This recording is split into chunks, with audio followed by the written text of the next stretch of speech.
একটা মানুষ যখন খুব একা হয়ে যায় তখন তার মন থেকে সব আনন্দ মরে যায়। মনে কষ্ট থাকলেও মুখে হাসি নিয়ে এগিয়ে যেতে হবে, কারণ এটাই জীবন। এখনকার ভালোবাসা ভালোবাসা নয়, তাতে মিশে থাকে কিছু মিথ্যে অভিনয়। বাস্তবতা হলো সবচেয়ে বেশি আগলে রাখা জিনিসগুলোই সব থেকে আগে হারিয়ে যায়। জীবনে অনেক কিছু চেয়েছি, আর যেটা চেয়েছি আমি চেয়েছি। সব থেকে বড় নেশা কি জানো?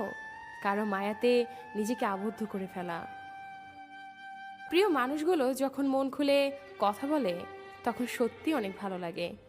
বাস্তবতা হলো প্রয়োজন ছাড়া এখন কেউ কারোর সাথে কথা বলতে চায় না। কতটা ভালোবাসি জানি না, তবে রাতে ঘুমানোর আগে এবং সকালে ঘুম থেকে ওঠার পর শুধু তোর কথাই মনে পড়ে।